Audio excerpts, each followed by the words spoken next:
You're listening to a Frequency Podcast Network production. The Brock and Dalby Podcast. This is the Brock and Dalby Podcast. Welcome to Monday. My name is Brock. I'm Dalby. I almost have my full voice back after our road trip weekend. Yeah, man. You sound like you smoked 3 packs of cigarettes this weekend. Just celebrated my 3-year anniversary of being off the darts, and I've never sounded worse. I do gotta say, I think we deserve a round of applause. Because we survived our road trip together, 9 hours in a car together, and we did not kill each other. That's right. Yeah. I actually had good conversation and listened to the playlist that the friends of the show built for us. Yo, straight up, yeah. Shout out to everyone who threw something on the playlist. There was some bangers on there, a couple sleepers, I will say. The nice thing is there was some really bad stuff on there, but that almost was like a bonding opportunity for the two of us to look at each other and be like, "Wow, whoever did that sucks." Someone threw that Dokken or Dokken, I don't know how to pronounce it. Dokken, yeah, man. They're sick. Yeah, that band is man. Unreal, yeah. It was a lot of fun. So again, thank you to everybody who added to that. I will say, I do think it is a big accomplishment for our friendship. I think, as someone who's been in a relationship for 6 years and done many of road trips with their partners, the fact that we did not have one dispute the entire time, I think is very impressive. Yeah, honestly, I'm even trying to think of whether we debated anything, but it was more just talking, and that's the real sign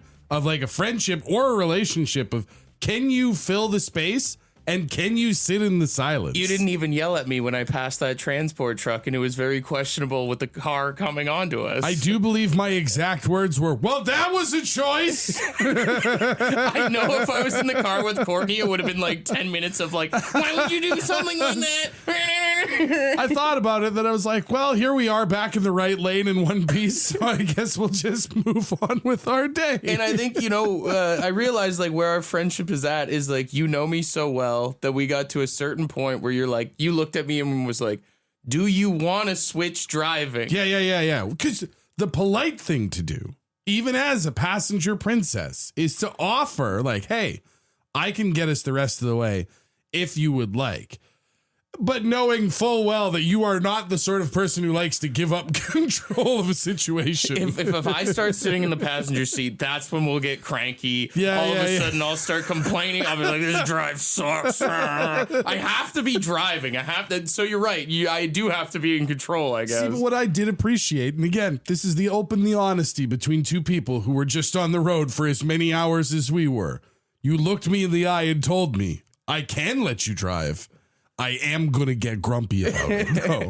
And that's handshakes. You stay in the driver's seat and I'll stay over here working the radio. I realized in our relationship that I might be the girlfriend in this situation. The Brock and Dalby Podcast. So we're back from our road trip, and I will say one of my favorite parts of the road trip, people might not expect me to say this, was driving through beautiful New Liskeard. I don't think anybody's ever said that before. What'd you like about New Liskeard so far? The fact that I showed you the house where I bailed on the guy and voided all my checks after I moved out? No, that was a really insightful look as to who you are and who you were as a person. I was 19. But no, it wasn't that, but it was one of the other memories that we got to share together of your time. For those who don't know, Brock's first real radio job was in New Liskeard. Yeah. And you were telling me all about the station you worked at. We drove by the building and you were telling me about your coworkers. And then you're going to bring this up. And then being the nosy Nelly that I am, I started looking them all up on social media, and turns out they're more than coworkers now. That was so crazy. He's like, well, I was telling him about my boss, and I only worked there for 8 weeks, and the guy was a real dick to me. He was not happy at the fact that I was leaving after 8 weeks. Yeah. And then Dalby's like, oh, I'm going to look this guy up on Facebook. And as I'm telling him stories, I'm like, yeah, it was this guy, blah, blah, blah. And then there was this girl, Shannon, and Dalby's like, well, you're never going to believe who he's in a relationship with. Which, again, God bless the internet for giving us more information than we ever needed. He was the program director, and maybe I shouldn't be saying people's names on this, but the lady who I just said her name was doing the afternoon drive, and they would always be so chummy in the office. So as soon as you told me that like they're now in a relationship. It blew my mind because they both had spouses. They both had kids and everything too. Well, they still do. Different ones. Technically, you're not wrong on that. But it's crazy how many people in our industry we started talking about after that hook up through radio. Yeah. So some great friends of ours from back out in Alberta work together as co-hosts, still work together as co-hosts. Just had a massive wedding. There were some friends that we had in Saskatchewan that that most definitely crossed paths. Yeah.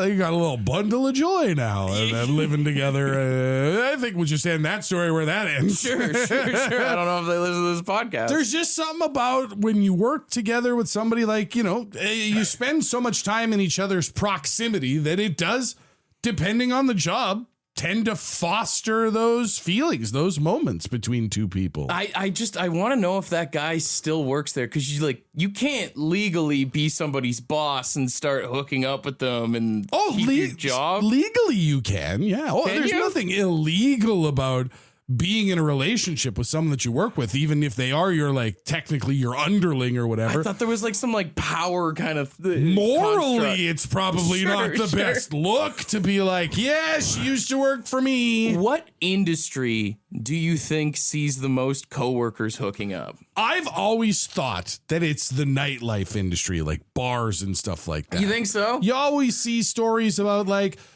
kitchen staff, bartenders, hostesses, that sort of thing. I'll agree with I would say kitchens. Gents in general. That's gotta be number one, man. There is so much tension in there. I don't think people realize how much marinating is going on behind the scenes. Well, because you're in such tight quarters, you're spending time very close to one another. You're working through trauma, to be honest, the way that most kitchens operate. And then because you work such different and odd hours, who are you going to go hang out with other than those same people? Yeah, you don't realize that your server is doing more than tapping kegs. You know what I mean? You get your food and you're sitting there and enjoying it, and you don't realize that plate came with so much sexual tension. You could cut it with the knife that's beside the plate. The Brock and Dalby Podcast. The Brock and Dalby Podcast. The number one answer from people on our text line right now for what workplace sees the most coworkers hook up is got to be people working in the kitchen. It's just too much close proximity. It's people bumping shoulders, elbows, and other things. I did find an article from the Huffington Post that says 48 to 54% of people at their workplace admit to hooking up with a coworker, which is pretty high, actually. In the kitchen industry or just in general? Just in general. Damn. They say 75% of people have had some form of a romantic relationship. It might not be hooking up, but could maybe be something a little more serious, or maybe even something as casual as having a work wife, work husband sort of thing. They say 20 to 40% of those people ended up being in a committed relationship. What a drop off between hooking up and sticking it out. There is a top 5 of the highest professions with coworkers hooking up, and food and hospitality, the kitchen industry, does come in at number 1 there. Unsurprising that would be number 1. The other answer that swarmed our text line is number 2. It is the healthcare industry. So your nurses, your doctors, all that kind of stuff. Well, I mean, I've never worked in healthcare personally, but just based on the sheer number of hospital dramas on television, I believe it. Everything you see on Grey's Anatomy is in fact real. It's very accurate. The fashion industry coming in at number 3. Oh, there's just too many sexy people all in one place. Emergency services coming in at number 4, so that includes your police, your firefighters, and your paramedics. I knew a guy who was a paramedic who used to tell some stories about how it can get. That's another one where you see so much bad in the world, or your adrenaline gets so pumping that yeah, it makes sense. You're going to need to take that out somewhere. And I mean, maybe you're showing up on the scene all the time and you're seeing the same cops, the same firefighters, and you're like, hey, I bought the calendar. Dude, imagine you see 2 cops show up at a break-in at your house and they're just making eyes at each other across the car. Come on, hey, focus up. As you're burning alive. Coming in at number 5, this one is very shocking. Okay. Construction. Oh, interesting. So maybe all those beef sparked on the job sites, there's a little more to that. Maybe it's all coming from a place of some raw emotion, some heat. Yeah. And also, when you think about it, it is a real blue collar job, right? So you go out, you work hard, and then what do you do afterwards? You always see big crews will go out, hit the bar, have some drinks, blow off some steam, finish up the night with a real exercise. You ever see a construction site that's taking way too long in town? That's why. Now you know why. The Brock and Dalby podcast. The Brock and Dalby podcast. You know those BuzzFeed quizzes that are so much fun? Yeah, that's not what this is. It's the quiz with Brock and Dalby.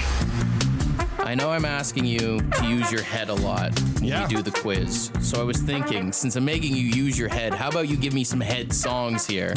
I'll give you a band, and you tell me what is their song with head in the title, okay? So the word head in some capacity is in the title of the song. Correct. By the artist you're about to name. Correct. These always go well. I always get such high scores on this style of quiz. Just keep your head on tight. Yeah. And you should be able to figure it out. Keep your head up. First one, I feel like is pretty easy. When I say Paul Anka.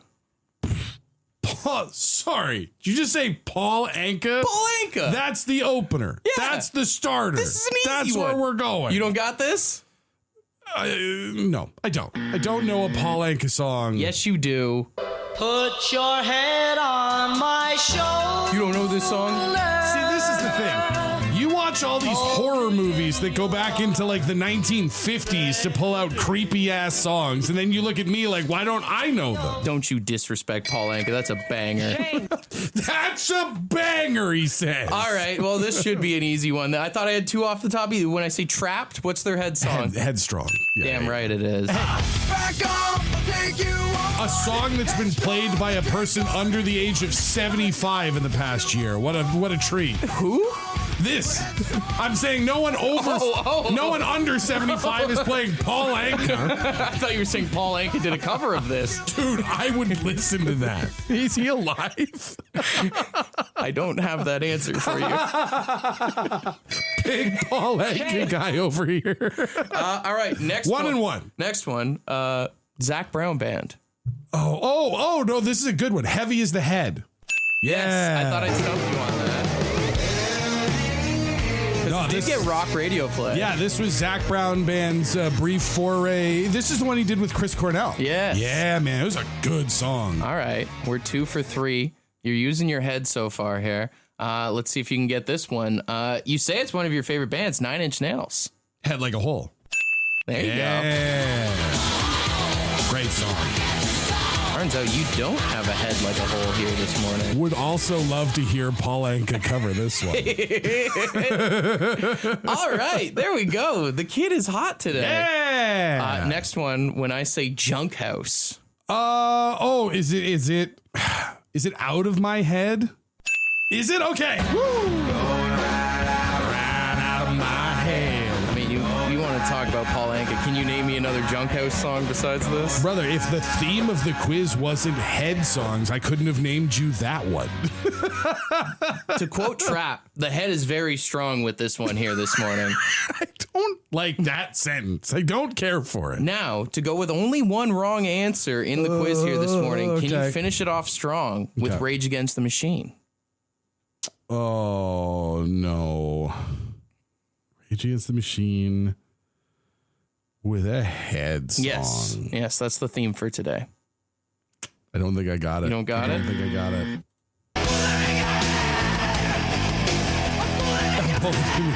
Yeah, that's how I feel most Mondays. Jesus. A bullet in my head. Oh my God. This is the Brock and Dalby podcast. According to Stats Canada, Canadians have saved $3.3 billion by just not traveling to the United States in the past year. Of course, a lot of this due to the fact of Canadians elbows up, not going to the States because of the tariffs, Donald Trump, yada, yada, yada. Or at least that's what we're saying out loud, when in reality, gas is $1.80, and I don't want to drive that far. Here's the crazy thing, though. How much money have you saved by not going to the States, would you think? I mean, specifically, like, even just thinking of, like, me and my kids, like, there are some things down there that they really like. Like, we'll do... In the past, before all this, we would do maybe a couple trips a year just to go down. If you had to put a number on it, how much money do you think you've saved? Maybe It would be, depending, $500 to $1,000. Way less. What? Based on the math here of $3.3 billion divided by the 41 million people in our country, they say the average Canadian has only saved $80.49 by not going to the United States this year. So, when you phrase it like that, and I know obviously that average will skew because not everybody was making those trips. But yeah, maybe we're not really missing out on all that much. That's a Costco case of beer right there to drink drink your sorrows of what's going on in our country. This is the Brock and Dalby podcast. When we were at Rock on the River, we got to hang out with the girls from Plush, which if you don't know this band, I hope we start playing them on the radio. They were super kick-ass. Yeah, man, I think that was probably, obviously, you're playing on a show with The Offspring. People are going to talk about The Offspring. But afterwards, most people I talked to were like, what about Plush? Great band. Yeah, they're a bunch of girls that are in their early 20s. It was their first time in Canada. I was talking with the bass player, Ashley, who, did you know her dad worked with Ace Frehley and was a guitar tech for Alice in Chains and all this stuff she was telling me? I had seen that she had done some vocals for some bigger names when she was a little kid, but I hadn't heard that. That's incredible. Yeah, but they said that it was their first time in Canada. And when I was talking with the bass player, she asked me, she's like, what would you suggest are some things we should try or do while we're in Canada? And I kind of froze up. I was like, I don't know, poutine? You didn't hand her your emergency butter tart? You didn't pull out a bottle of syrup? Well, it's terrible because all the things that I could think of were food related. I was like, have you ever had a Nanaimo bar before? Right. Have you tried a beaver tail yet? You default to these Canadian snack ideas and stuff like that. It's tough to think of to boil down the things that are the Canadian experience that we're sort of numb to because it's just how we live our lives. Well, I mean, it's kind of different because I feel like when we drive over to the States, we're like, oh, they have all this food that we don't have, but we have a lot of it. They just have more flavors of it. Sure. Is kind of the thing. So I did suggest, try a Caesar while you're here. And she was like, what's that? I was like, well, it's a Bloody Mary, but it's way better here. Way better. Almost not the same thing, to be honest. I was encouraging that our beer was stronger than theirs, which she was arguing me on that. I did catch that she was trying to fight that fight and then,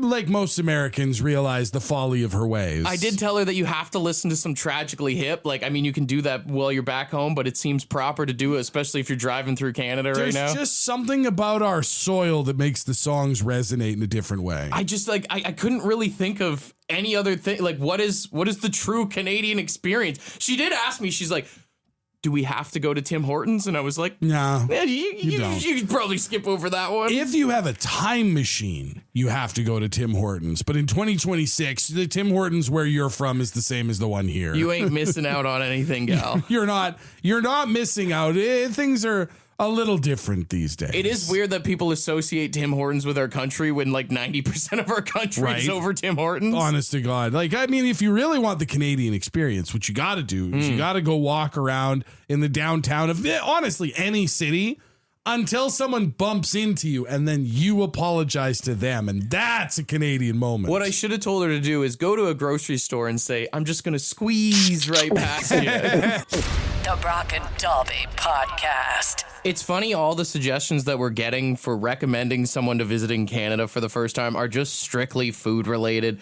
People texting in about coffee crisp, ketchup chips, all dressed, Hawkins cheesy. Some people even saying to recommend trying milk in a bag for the first time. I don't. No, because you want people to come back. You don't want them to think that we are uncivilized. You've never had milk until you've had milk in a bag, in my opinion.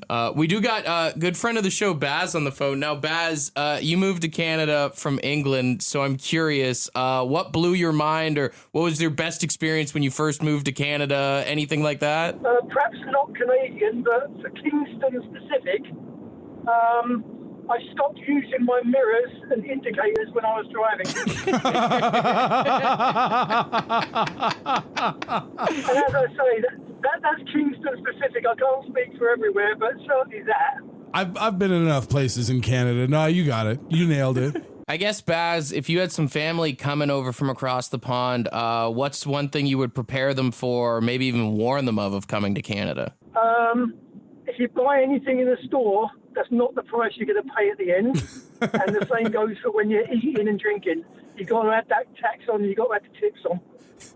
being in Canada is being taxed. That's the experience. And also, when I came to Canada, I got addicted to chicken wings. I never used to eat fried food in England. Over here, I could live on chicken wings. So kudos to Canadians for that. They're awesome. I never thought of chicken wings as one of the selling features of Canadian cuisine before. Well, it's better than poutine. There's a hot take. You better hang on to that citizenship card of yours, brother. The authorities are on their way. I'm deporting Baz right now. Hey, you can't deport me. I haven't got citizenship. I basically came here in the kingdom. This is the Brock and Dalby podcast. That movie, The Odyssey, that Christopher Nolan made, in just 9 days has made $639 million, putting it on track for potentially the highest grossing movie of the year right now. I mean, that's not a high bar, because we've talked on the show many times about how like people aren't going to theaters as often, but it does show, you know, we saw that people will go to theaters for something different, like that Obsessions movie or Backrooms. Yeah.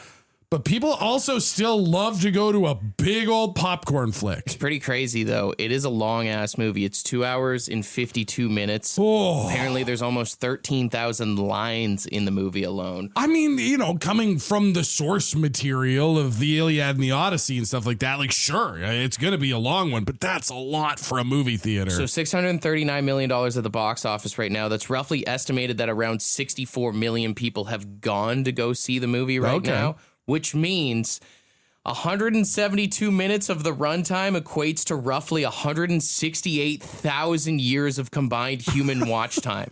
It's over 370 million hours people have spent watching this movie. God, when you phrase it like that, there's no way any movie is that good. Something to think about the next time you're binge watching a show. How many years have you wasted of your life?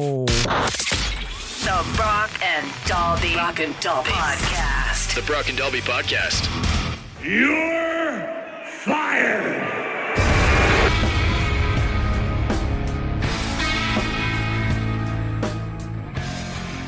All right, we got a new contest starting today called You're Fired. That's right. And this was an idea from friend of the show, Andrew, who used to be a teacher who would play this game with his kids to get them to come up with sort of creative story ideas of how did someone get fired. So today we're asking for your stories on the text line, 762-555 in voice memo form.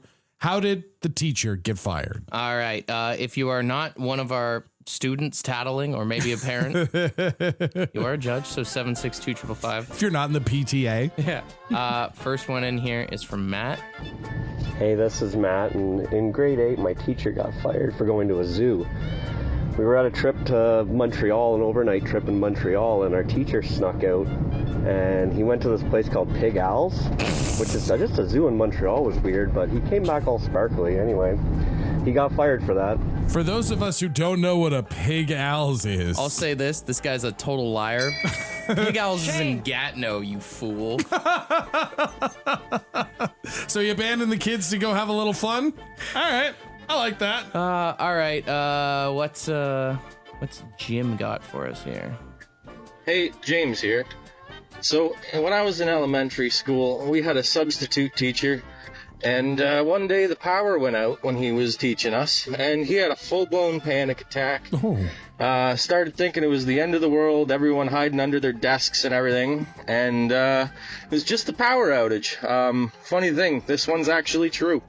Oh, wow. God, that's, probably, like, I feel bad for the guy, because obviously going through some stuff, but you cannot be responsible for 20 to 35 young children. The kids start freaking out. You're like, I'm scared too. I don't know what to do.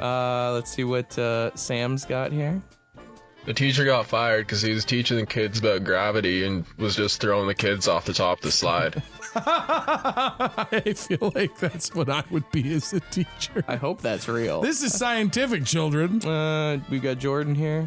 This is Jordan. This is my story of why my teacher was fired.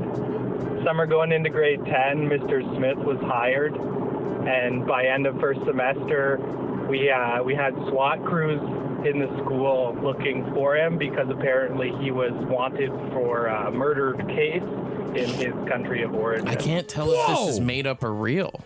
I mean, that's a crazy thing to make up. Crazy thing to have happened, but holy hell. Oh my God. Imagine being a student and the cops come person. Where's your teacher? Where's he at? If I was failing that class, it'd be like right over there. It's right there. I always knew I didn't like you. Okay, we've got Lisa here. So when I was in grade 2, I actually got my teacher fired. And to make myself feel better, we're not going to say what year that was, but it was a while ago before things were legal. And I saw smoke billowing out of my teacher's car in the parking lot. So ran to the principal, told the principal that pretty sure Mrs. So-and-so's car is on fire. Someone needs to check on her. And sure enough, no, she had hotboxed herself during lunch recess. And yeah, by me sending the principal out there, got her fired. Our class had no idea, and we all thought she died in the fire. Because, I mean, I guess they're not going to explain it to you. Yeah, the principal's not going to come into the classroom and be like, so Mrs. So-and-so will not be teaching She's anymore. no longer with us. Because she got caught blazing it in the parking lot. That's hilarious. Because at first she's like, I got my teacher fired and I feel bad. But then, like, what are you doing hotboxing the car in the school parking lot? I'm always wondering who is taking the extra hot lunches. All makes sense now, doesn't it? All right, 762-555. Who do you think won? Round of applause. I honestly can't tell which ones are real and which ones are fake. Which is a good sign of some good storytelling. It seemed like a lot of those were actually real. So. I think I love the teacher getting fired for smoking weed in the parking lot. Yeah. There's also a small part of me, though, that did love the one about the teacher throwing kids down the slide. That one's good too.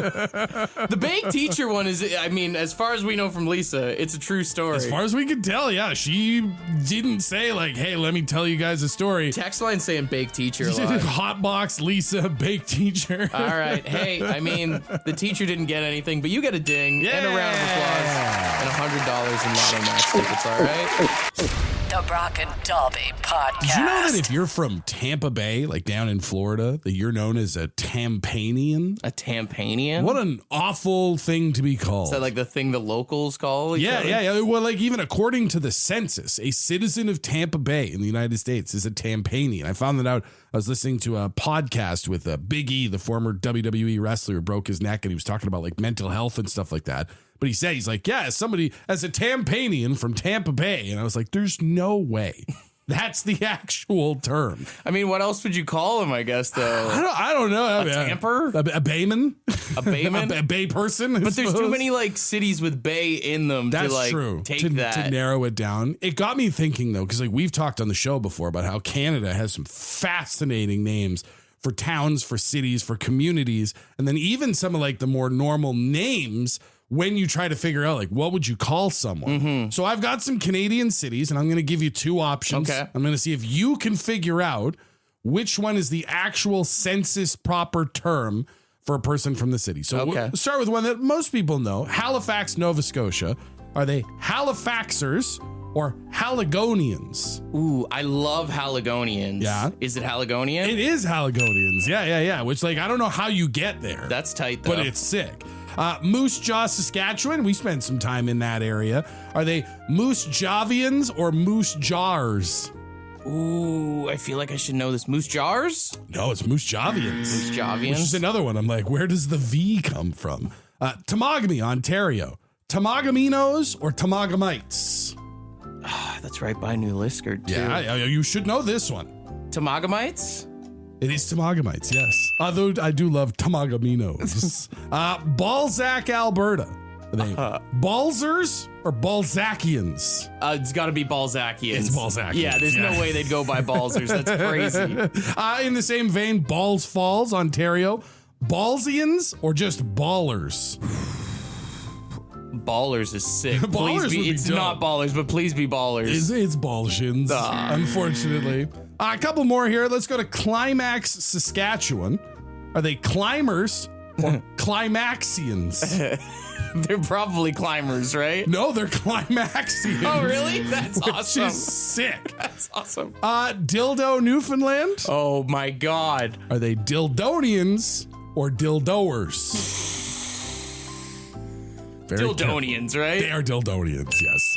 And then this is one that I don't know if you remember this, because I know you lived in northern BC for some time, but it's one of my favorite ones in the entire country. The town of Smithers, British Columbia. Are they Smitherites or Smithereens? The rights, right? They are Smithereens, as in blown to smithereens. That is sick, but I'm still hung up on Dildo Newfoundland. They should just call each other toys. Want to be a part of the podcast? Leave a message on the Bad Line. The Bad Line is the answering machine for the Brock and Dalby Show. To get the number, text the word BAD to 762-555. Thanks for listening to the Brock and Dalby podcast.